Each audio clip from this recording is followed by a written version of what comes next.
The new year is now upon us, and with that, all of Lloydminster's capital projects are soon to be underway, with the help of the Municipal Revenue Sharing Grant from Saskatchewan. City Council had to complete the declaration of eligibility to apply for the grant. The city will use the money for operating costs and capital projects. Yeah, the sharing by the provincial government of 0.75 of 1 percentage point of the PST that's collected in Saskatchewan municipalities, both urban and rural.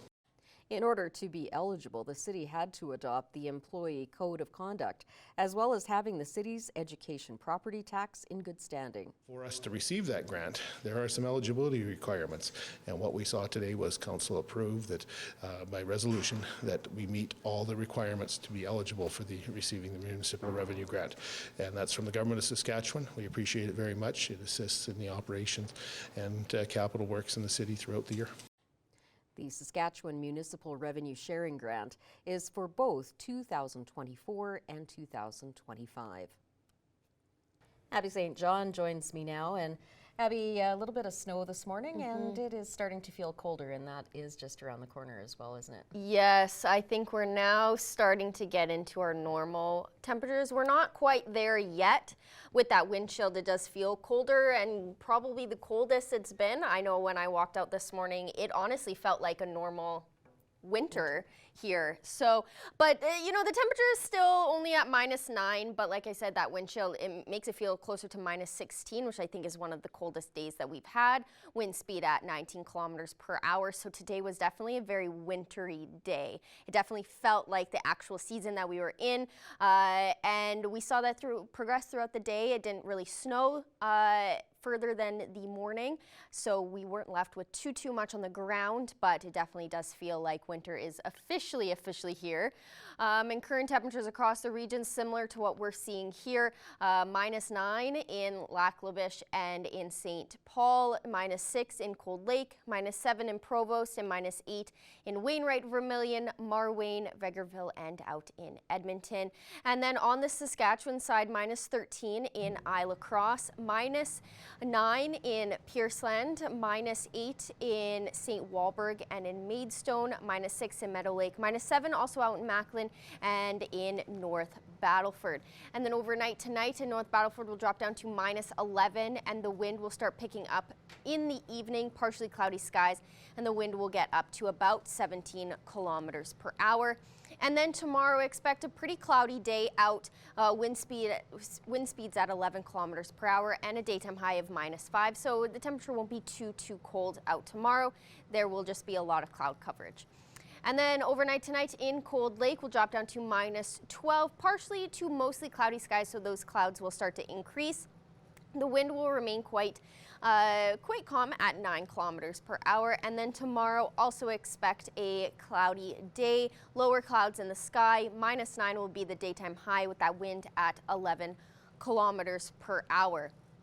Overnight tonight in Lloydminster will drop down to -10. We will remain mostly cloudy as well, similar to what we saw throughout the day. That will continue on. And then we'll have wind speeds at around 13 kilometers per hour, so it'll slow down just a tad, but it will still be quite windy out, so feel quite cold. And then tomorrow, to break down the day, it will remain quite cloudy tomorrow as well. 6 a.m. it will be around -8, 13 kilometer per hour winds. And then around noon, midday, -6. 11 kilometers per hour winds, and then it'll go back right to -8 around 6 p.m. in the evening, and then by the time midnight rolls around, it will be -9. So we're going to have a pretty similar day to what we saw today tomorrow. So definitely be prepared for that. And then over the next 3 days here in the border city, like I said, tomorrow we have a very cloudy day with a high of -6 and a low of -10. On Friday, we have a 42% chance of some flurries in the morning, and it will remain partially sunny throughout the day. So at least we'll have a little bit of sun throughout the day on top of that snow, with a high of -5 and a low of -12. And then on Saturday, a thick cover of clouds. We expect a very overcast day on Saturday with a high of -8 and a low of -16. So we're definitely getting colder as the days go on and into the new year. So definitely look out and expect for that. But that is the first look at your evening weather forecast. I'll have more overnight temperatures later on in the show.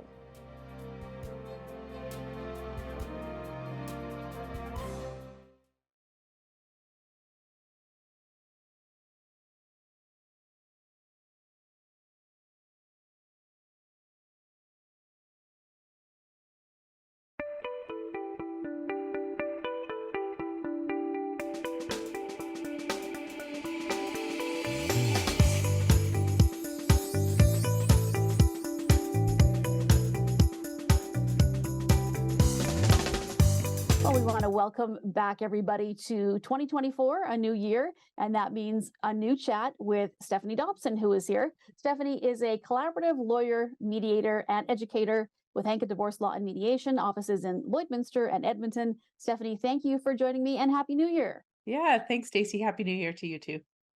And to Well, all our let's get- viewers. Yes. And let's get right into it, Stephanie. We were talking about division of property, and it's something we want to continue. In this case, dealing with the Canada Pension Plan, which is not easy when you have to deal anything related to the government, obviously, and even more so going through divorce and separation. So let's talk about if the CPP can be shared when going through a separation or a divorce, Stephanie. Yeah, Stacey, by default, yes, the Canada Pension Plan credits that were accumulated between by each spouse during the time that you live together can be split. What I recommend to all our viewers is to do if you just did an online search for CPP credit split divorce, the first hit that's going to come up is a really great information sheet from the government exactly about how this works. But let's talk about it in here. So each of you and your former spouse may have accumulated those CPP credits during the time that you were employed and living together.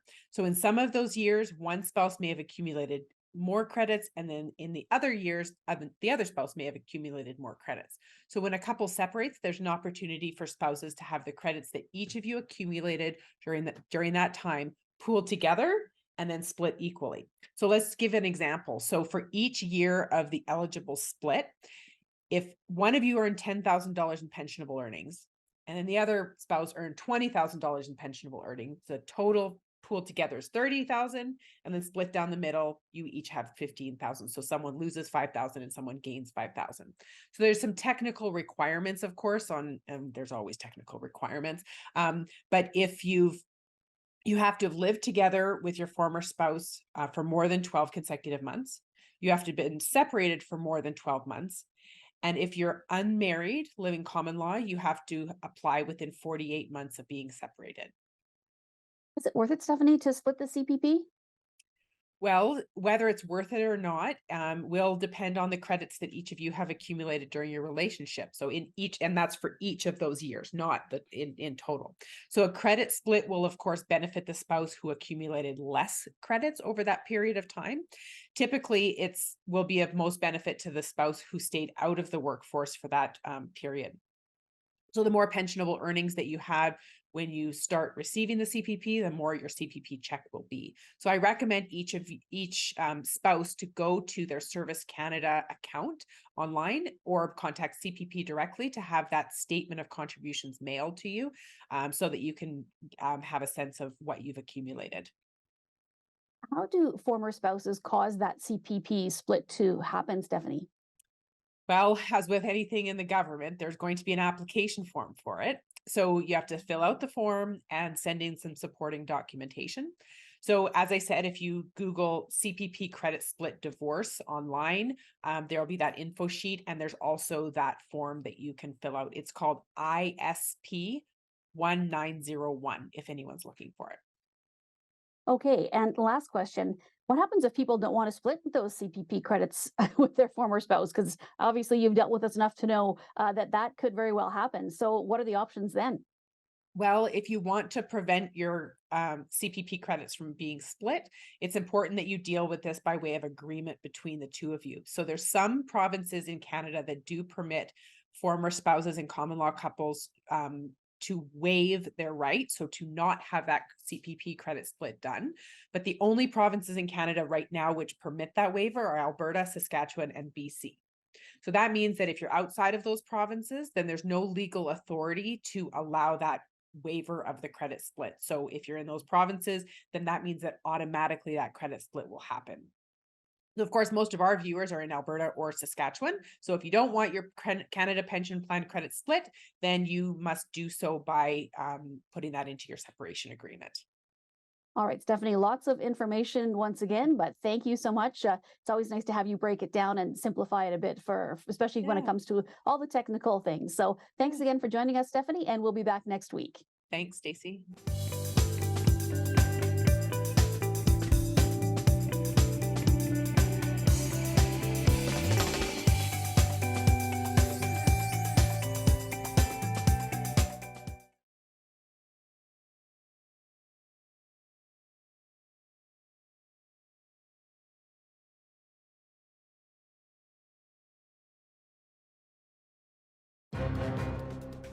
Furniture set and design supplied by Furniture Gallery, downtown Lloydminster. Today I'm happy to be joined by Gord King here today to talk about the Gordon King Memorial Tournament, which is going to be a hockey tournament that is taking place in Kitscoty over this upcoming weekend. And so thank you so much for being with me today, Gord. No problems. Thanks for having me. All right, Gord, so tournament is a memorial tournament named after your grandfather. Just talk to me about how important he was to the Kitscoty Bulldogs and why they honored him with this tournament, and just kind of the origins of the beginning of this tournament. So it all started back in 1987, 88, when my grandfather saw a need for a midget team to be in Kitscoty. So with him, Ed Anderson, and my dad, Murray King, Murray coached, Ed managed, and Grandpa went and found the players. And for the next 5 years, we'd be very competitive.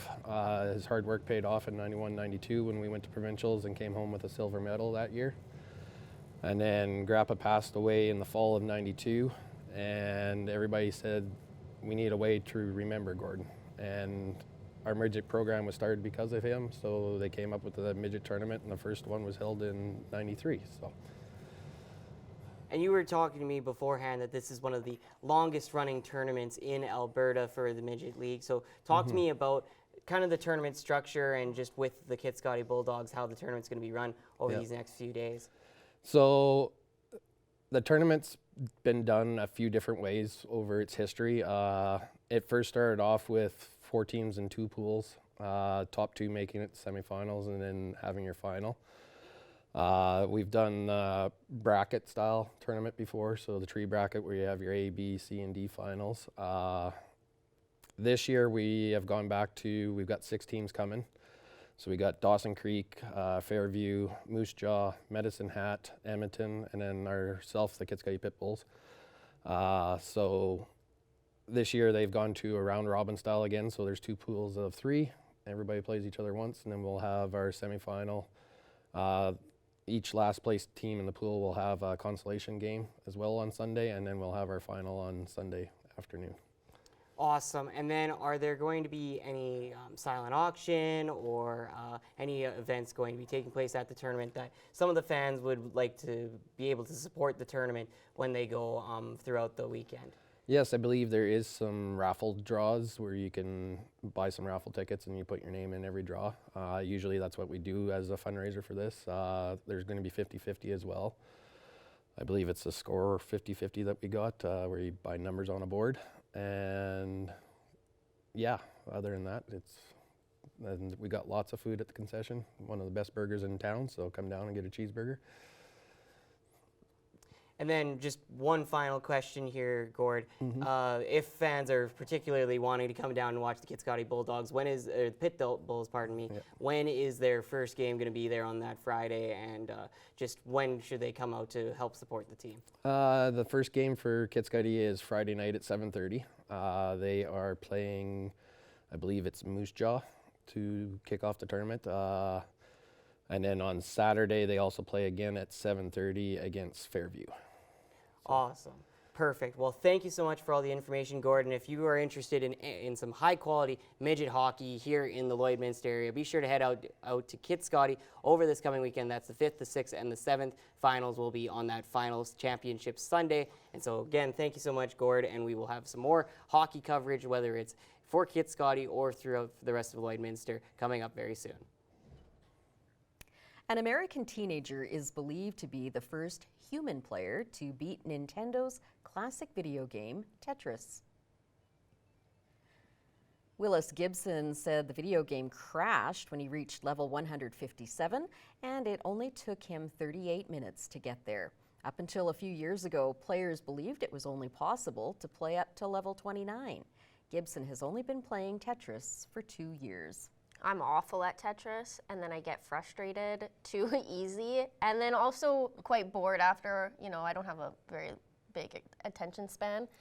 So, I mean, that's pretty impressive that he was able to get up that high in only, I think you said 38 minutes? 38 minutes, yeah. I think that's pretty impressive. I really think I would do well at Pong, but Tetris is not one of my strong suits. Like, I'll be good for a bit, and then I'll just... Yeah. It gets way too frustrating and my attention span's too small. Yeah, that's all we have for you this evening. Thanks for joining us. Have a good evening.